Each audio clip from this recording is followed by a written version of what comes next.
Welcome to the Too Busy to Eat show. I'm Greg Zuffalato, the host of this show and the founder of Too Busy to Eat. Before we get to the guest, I want to encourage you to go to my website, toobusytoeat.com, and try out my amazing tasting, extremely healthy protein bars.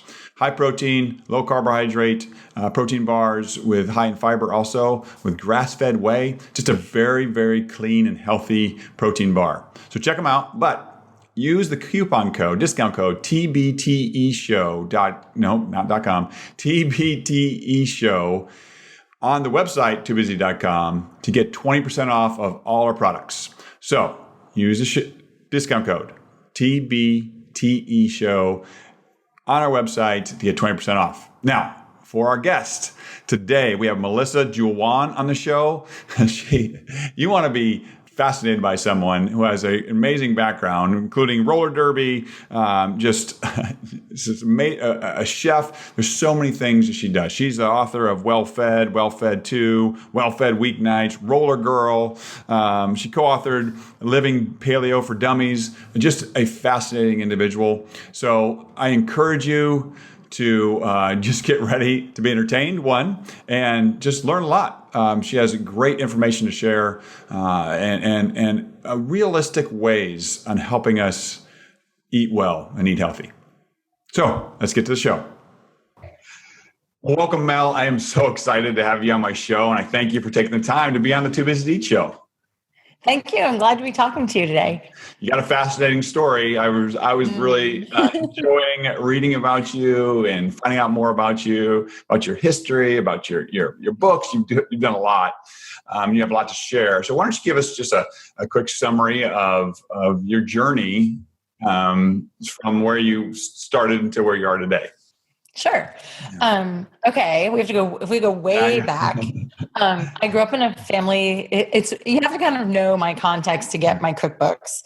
I grew up in a family where everyone is a phenomenal cook. Right. My grandfather, I was just doing some family research for my dad's 70th birthday and found out that 6 people in my family owned restaurants. Oh my gosh. Food is kind of the family business. My dad owned a restaurant. My mom is an incredible cook. My brother is a cook and worked in food for a while. So it's not surprised that I eventually made my way there. But before that, I was a real good eater. and I did not really like to exercise. I like to read. I like to play the piano. So I was a really overweight kid. And it's kind of a self-fulfilling prophecy, right? So you don't move very much, so you're not very strong. So I was super klutzy. And I thought, well, I'm not made for sports. I'm made for reading and playing the piano and eating. And I was good at all of those things. And then by the time I graduated from college, I was over it. I didn't want to be that person anymore. I was starting to not feel good. And I was, people are mean. I was tired of getting picked on and I couldn't wear the clothes I wanted to wear. I mean, in the beginning it was pretty much vanity based. There were clothes I couldn't wear. I was tired of people making fun of me. And I started working out with VHS tapes in my living room. Okay. VHS tapes. So that's giving you a time frame a little bit. Yes. So this was early 90s. Yeah. And I mean, I knew how to cook, which really worked in my favor when I decided I wanted to start eating healthier, because I didn't have to get over that hurdle of, wow, I eat out all the time and now I have to eat at home. I knew how to cook, which was great. So I started learning more about how to put meals together, and kind of the idea that you start with protein and add vegetables and fat, but kind of really getting protein in there as the building block. Right. And I mean, it was the 90s, so it was very high carb, low fat, but I still got the protein message in there somehow. And I lost a bunch of weight, and kind of now looking back, that was great. It was great to be smaller and be able to wear the clothes I wanted to wear. Right. But the thing that was really powerful is that I found out that I like to exercise. Wow. And once I knew that, that was amazing. Then I wanted to do everything. So I moved out of the living room and went to the gym and started doing step aerobics. Okay. And loved that. Kickboxing. Then I did the California AIDS ride twice, which is a 580-mile bike ride in California. Yeah, that was a lot. That is remarkable. Yeah, I started doing triathlons. I became an aerobics instructor. Like I just jumped in with both feet. I was really, really into it. Yeah. But this thing started to happen where even though I was still eating really well and exercising, my weight started to creep up. And this is a pattern that I went through most of my life. I would, lose a bunch of weight, keep my good habits, and then the weight was coming back. Super annoying. Yes. I didn't know what it was. And every time I had I would go to a doctor and be like, okay, no, like, really. I take really good care of myself and I'm gaining weight. They would run blood work and be like, no, your blood work looks fine. Right. So fast forward a little bit more. I became a roller girl. I moved to Austin, Texas and joined the roller derby. Well, that was another fun sports adventure. You kind of like started it, right? I mean, you kind of put the team together and you... Yeah. By the time I came along, they had a bunch of girls that kind of gotten together to start skating. But I was one of the founding members of the first flat track league where we actually committed to... We're not going to skate on the old fashioned bag track. We're going to skate marketing director. So I kind of like helped define our brand and all of the nerdy stuff I knew how to do for my day job.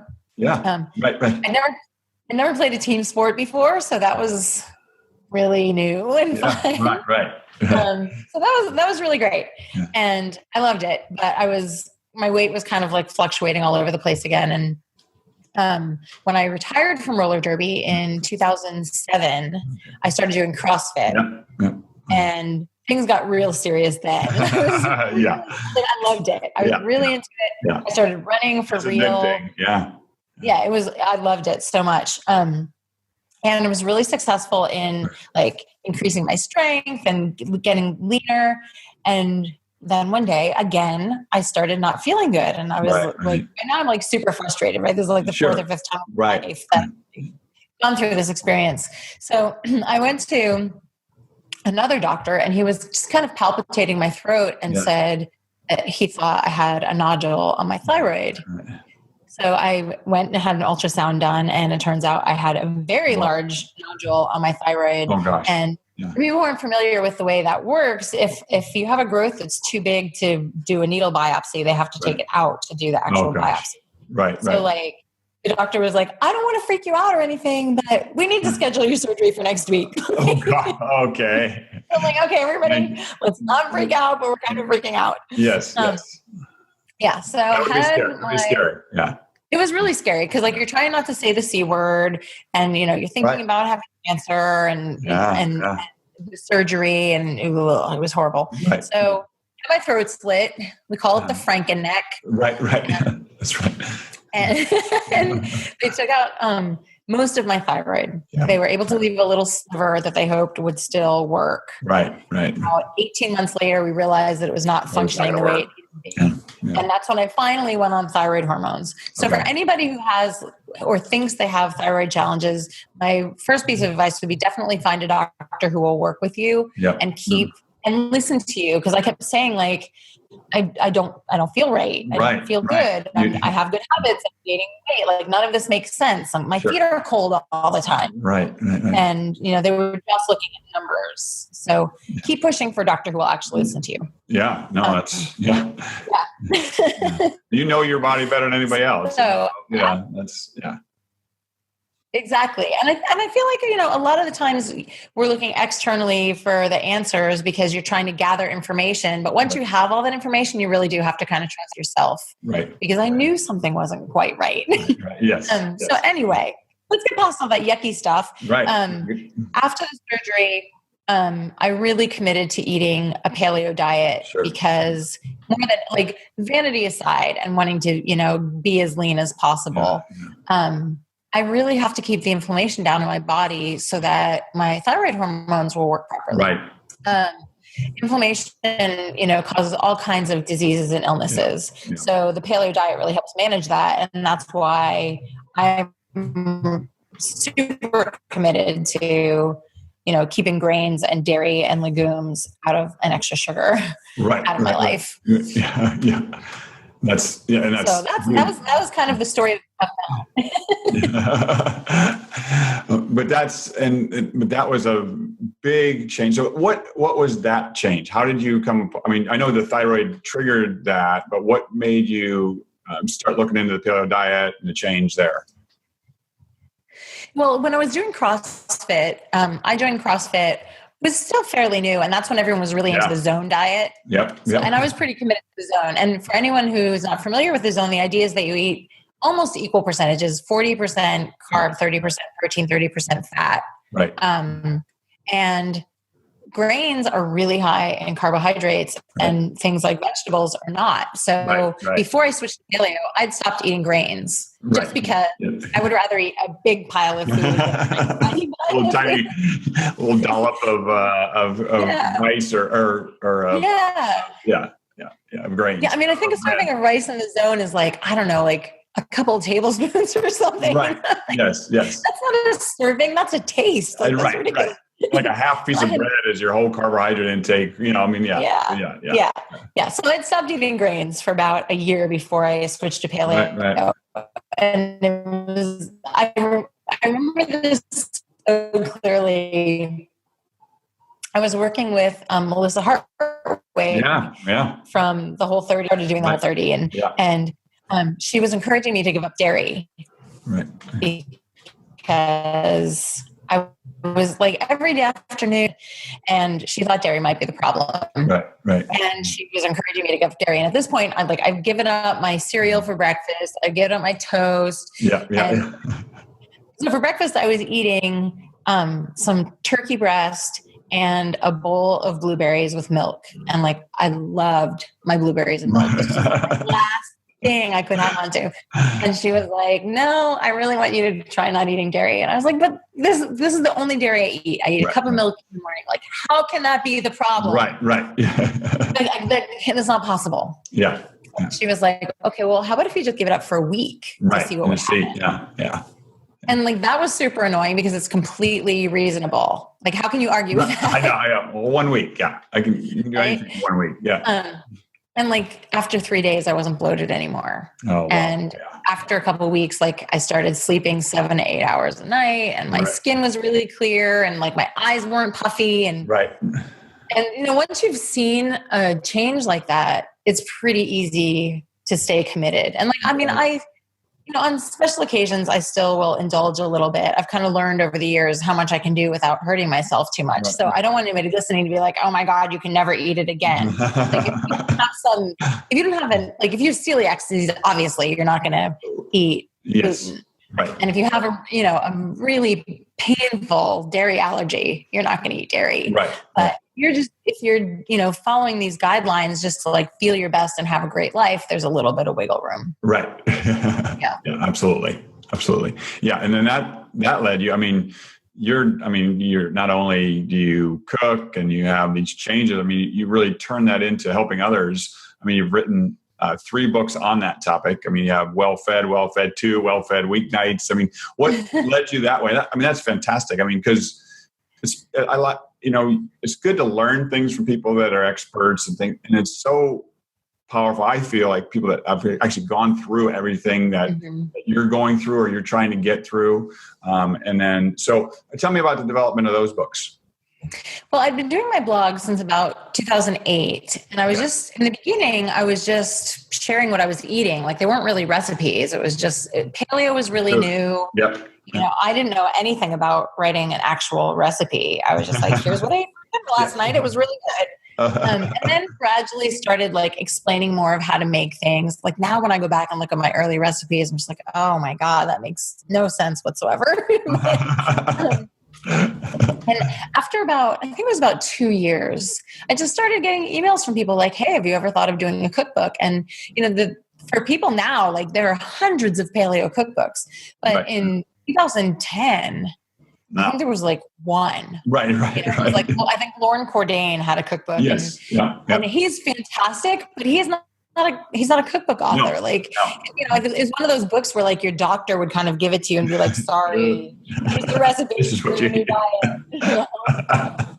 So my husband and I, he's very visually oriented and I've always been a writer. And we started talking one day over breakfast, just like maybe we should do a little ebook of the recipes from the website. Right. So we just take the recipes from the website, rewrite them, edit them a little bit, take a couple of pictures, and like maybe we'll make some vacation money or something. That'd be fun. And so we started thinking about it some more, and then we were like, well, let's do a survey and see what people think. So we did a survey, and like 99.7% of people wanted a print book. They didn't just want an ebook. Right. And, like everyone wanted cookbooks. Yeah. Yes, exactly. And like everybody wanted a photo with every recipe. Right. Yeah. So we were like, wow, this is going to be a really different project than we thought it was, but let's go for it. And like, I had a full-time job. He was a full-time freelancer. Right. So it was like nights and weekends, just kind of working on this project for fun. And then it came out and like, sold like crazy town. Like people really liked it. Yeah, because there wasn't anything out there, and you knew what people wanted though, because survey, you asked them, which is great. Yeah, exactly. Yeah, and I mean the thing, particularly like all three of my cookbooks, I really try to assume that the person who's reading it is not a super accomplished cook. Like if you know how to cook, you can ignore a bunch of my directions. But I really thought about a person who is going from eating out all the time, going through the drive-through, and like now they're trying to figure out how to feed themselves. Like I grew up in this house where like I knew how to cook. Yeah. But not everybody does. No, so majority of people don't. I really tried with all of the cookbooks to kind of, in addition to the recipes, explain how to set up your kitchen, how to approach cooking so it doesn't take all of your free time. Right. Shortcuts and like batch cooking, and how to mix and match flavors so that eventually you're only using recipes for like special occasions and you just kind of know how to cook. Right. That's a process. And hopefully these books give everyone the tools they need to do that, so that you have awesome, fun, really flavorful recipes, but you're also kind of learning how to riff on it yourself too. Right. Yeah. That's great. And that's what people need. I mean, really, it's not like, I know when I had some similar things, the zone to paleo and CrossFit, and but I'm one of your subjects. I don't know a lot about cooking, and so that's really powerful. And I love pictures. So your audience. Now, you've transitioned. I was reading through your things. You've transitioned from CrossFit to, what is your routine? What do you do now? What keeps you? Because you love exercising. So what's your? I do. Right now, I'm in a very serious yoga phase. Okay. Yeah.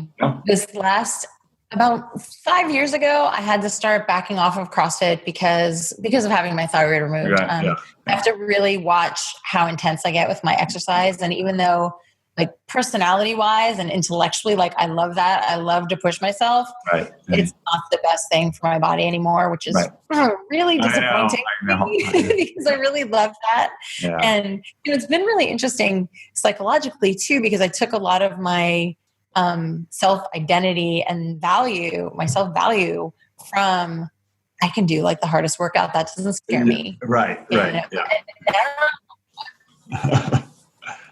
Okay.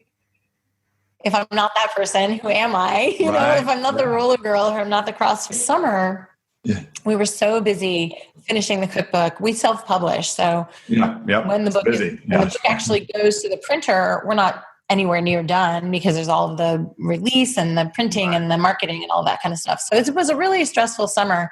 And now we're kind of in this recovery phase. So I'm trying this thing where I'm doing yoga 5 or 6 times a week, which I've never done before. And kind of alternating between hatha, which is holding poses, and vinyasa, which is flowing poses, and gentle, which is just like meditation and stretching. Right. And I walk a ton.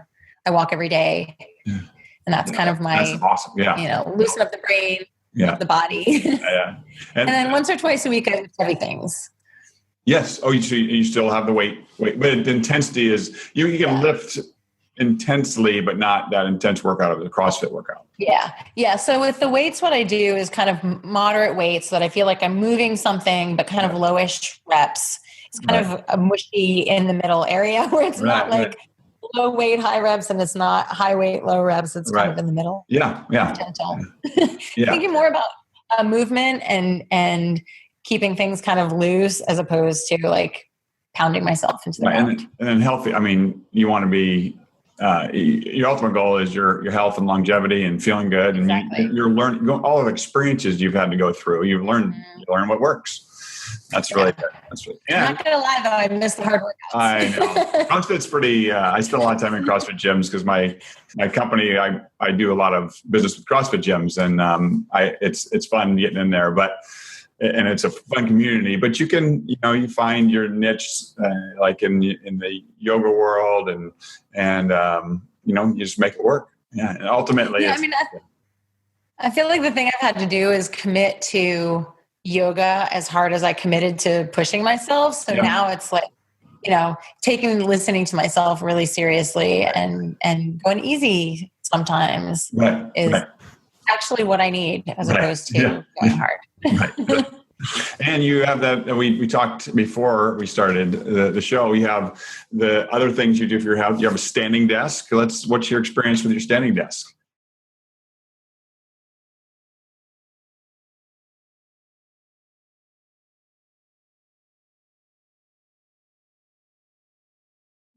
You were frozen for a minute. Yeah, I froze. You see me okay? You're back. Yeah. So, we froze. We were doing the management challenge. Oh, that's funny. So did you get, I don't know if you even answered me. I was frozen. The standing desk. Did you yes. talk a little about that? Give me your experiences with standing desk. That's pretty interesting. Yes. So last winter, right around this time, actually, was when I had to get serious about writing the new book. Right. So the way it works is I test all the recipes, and then when I'm happy with those, it's time to actually write everything. And that takes a few months. And then when that's done, we move into photography. Okay. So right around this time last year, I'd finished testing everything and it was time to sit down and start writing. Yep. And if you read the stuff about how bad it is to sit, like it's terrifying. I know. It's like it's bad as smoking. I'm like, what? Yeah. Yes. I'm like, I'm so scared to sit. Yeah. So I got in our kitchen, I'm pretty short and we kind of have these tall counters. Right. So I was able to take a corner of our kitchen counter and turn that into a standing desk. Right. And the idea was that I was going to go back and forth between my sitting desk and my standing desk. And then as I was going through the process of writing, I just became more comfortable standing. Yeah. So I actually have a big monitor that I use and a fatigue mat under my feet. Okay. And I run around a lot. It's really important when you're standing desk to kind of move a lot, but I tend to be kind of fidgety and twitchy anyway. Right. And now it's really hard for me to sit still. Right. I can't really tolerate sitting at all. Right. And in the beginning, for people who are considering using a standing desk, in the beginning, it was kind of hard for me to concentrate on writing. I could do things like check email or do social media while I was standing, but to actually put thoughts together and write was a little bit difficult at first, but I got used to it. So if anyone out there is having that problem, you get there eventually. It's getting used to. Well, it's like any other, getting into CrossFit, getting into yoga, it's an adaptation phase. And I remember my feet when I started the standing thing, my feet would hurt. Yeah. We freeze again? I think we're okay. Okay, we're good. Okay. For a second. I actually do a lot of work on my feet. Oh, you do? Okay. Yeah, yoga is actually really good for that. Absolutely. But I found some exercises that you do with your toes and feet, and it takes maybe 5 minutes a day. Yeah. And I actually had to start doing that because my feet were bothering me. Right. So I can send you those links if you want to share them. That'd be good. Yeah. Really good. You learn how to write the alphabet with your toes and stuff. Yes. That's funny. It's like probably a lot of the rehab that ankle sprains when I used to do in college. I used to play basketball. Ankle sprains were always, then we do the ABCs, you do roll your feet around. Yeah. That's great. Now, if you were going to take, all your experiences, you have so many different things. If you were to take, somebody that was in your shoes several years back, where would you have them start? What would your one piece of advice you'd give them?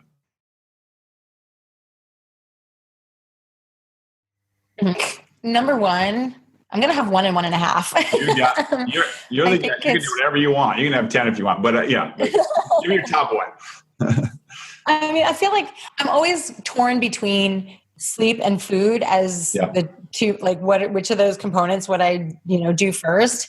I feel like it's easiest for people to tackle exercise first. And that's actually the one that should come later, in my opinion.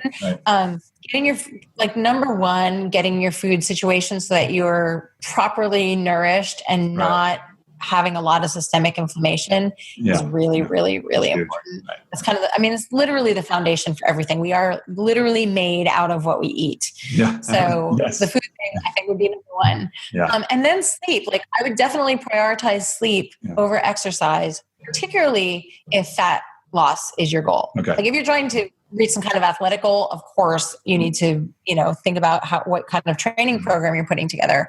But if fat loss is your goal, food and sleep are going to be the two most important things before you think about what the exercise component is. Right. And I'm always the kind of person that jumps into 1,000,000,000% to what I'm doing. So I really like the Whole30, which is 30 days super strict paleo. But you can also take a more measured approach to cleaning up your diet. And I would say the first step is getting protein into your breakfast. Right. That will immediately change your world. Yes. And second would be getting grains out of your life. Yeah. Sorry. I know it's terrible. No one wants to hear that. No, it's true though. It's a life changer. It is. It really is. Yeah. It really is. That's really good. Yeah. And it's funny. I love that you said the sleep component, because that's it's overlooked a lot, especially in weight loss. People think, I need to go out. First thing people do is they go out and they start running or they start exercising. And that's actually, and I agree with you 100%. It's your third phase. Take care of all the other things. Because if you have inflammation, if you have your hormones off because of sleep, you're running and losing, you're fighting a losing battle. Yeah. And you're actually kind of working against yourself, which nobody wants to do. Honestly, that's why I had to stop doing the high intensity exercise, because, you think you're doing it because it's going to make you leaner. And in fact, it can have the opposite if your body's not ready for it. Right. Well, this is fantastic. I want to encourage everybody that, one place to start, I like what you said, but one place to start would be going to your blog and your books. And so to find Mel, you go Mel Joulwan. It's MELJOULWAN.